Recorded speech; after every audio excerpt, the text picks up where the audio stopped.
Hey, it's Kevin Sharp. Today I am joined by Scott Koblish, the artist on Scotch McTiernan versus the Forces of Evil, as well as, of course, numerous other comic books.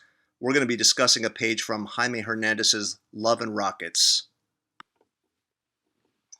Hello. The page I chose is the last page on that story. The story itself is my favorite story. It's hard to separate out which page was my favorite on this one because there are some tremendous pages.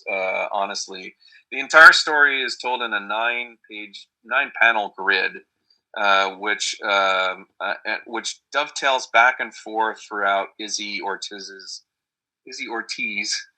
her history as a human being, essentially. Izzy is in Mexico in the story, and she's wrestling with demons past and present, and it's a horror story where she's dealing with the blowback in her own history of just arguments and trouble with her father and previous relationship and marriage that did not go well, an abortion that she had, a suicide attempt, and she's writing in Mexico in some effort to try and give herself some peace of mind. She's with a family, this one father and his son, and then she sort of falls into their orbit. She has some joy in her life from it, but she's always dogged by these demons. And there's all these roosters involved in the story. There's all these lizards, sort of salamanders, that are involved visually in the story. Jaime is a very um, his artwork is always just straight black and white. There's very little shading that's going on.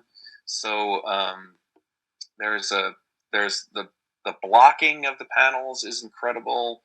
The use of shadow to have to sort of focus on things. The use of the way that the panels are even orchestrated. There's a not in this page, but in one of the previous ones, there's a page of like a tree and a little building, but the tree and the building are way up at the top, and almost 80% of the panel is black. So he has a very stark way of drawing, and the reason I chose the page that I did was, and let me take a look at it right now, is I I could never get this image of the second panel out of my head. So there's this beautiful woman in the first panel, and she's smiling at her, at the reader, at Izzy. And the second panel is she's literally got.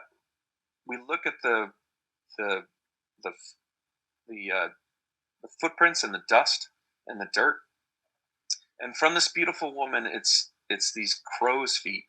It's these rooster feet. Like that's the imprint that she makes, and it's supposed to be just an aspect of this horror that Izzy's gone through the entire time.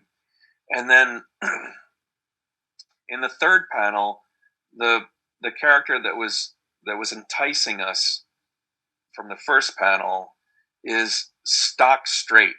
Her head is straight up, her arm is straight up, and she says, "You're not afraid anymore," to Izzy. And Izzy, it's blocked so beautifully, like just the way that the shadows from the roof, that even down to where the black frame from the roof uh, bisects the word balloon. Just beautiful. Just it's the perfect panel, compositionally. The woman, even though she's straight up, she's off in the first third of the panel. Izzy's in the second third of the panel. If you bisect, it's probably where the woman's ear is. That's the halfway mark. Even if you look, her eyes are just a little bit above the the middle of the panel. It's just so beautifully done. And then the fourth panel, you've got a situation where Izzy's going back to the guy that she's been with, and she's leaving. She's not staying there anymore. Um, it's a callback to one of the previous panels where he had been walking towards her and his little son in previous part of the story, and then you can tell just like the figures are far away, or she's very far away, so she's coming to him to leave. She almost walks past him in the fifth panel. In the sixth panel, she's she's bent down to pick up her suitcase. Essentially, she's leaving. He's stock still and straight. He's not going to be able to affect whether or not is leaving or not. But she's bent forward. She's not leaving in a triumphant way. She's leaving in a resigned sort of way. Her father is dead. She's learned, so that like she's but she knows that she's still going to be haunted by by this devil essentially. And you can see in the seventh panel that he's sweating it out. He's not sure that he even wants to deal with this kind of like person who's wrestling with these demons. He's not going to try and stop her, even though he's clearly in love with her. And then she leaves. She leaves upstairs. So she actually leaves like the panel leaving away, but she's not leaving toward the end of the story. She's leaving back towards the beginning of the story. She's sort of trapped in all of her memories. She's trapped in all of the things that are going to be following her for the rest of her life, and indeed in the rest of her arc, because she's always wrestling with flies and for the rest of the stories. And then he's sort of sweating it out. He realizes he doesn't want to stop her. And then the last panel is it's so beautiful. It's just this little cross, and he's there with his son, and he's holding his son very tight, and he's hugging him, because they're the family that's going to be left behind. Their story is never told ever again, and just sort of hope that like he has like a good life, having run across someone who has been so so plagued by demons, her entire life. That this little bit of grace that he's given her, that he's got with his son, this little bit of grace is like these.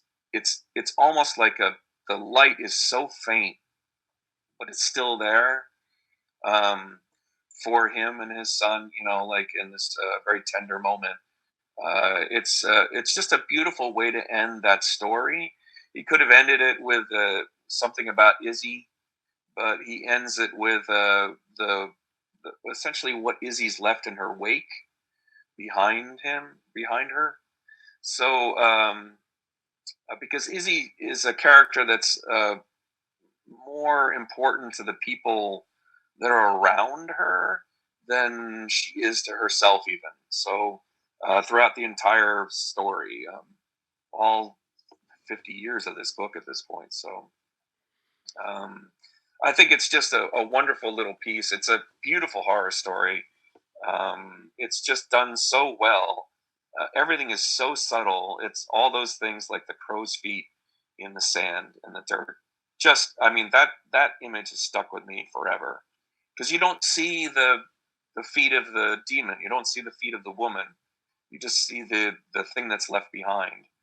Um, so I just think it's a beautiful page. And that's Flies on the Ceiling by Jaime Hernandez. Thank you, Scott. Sure.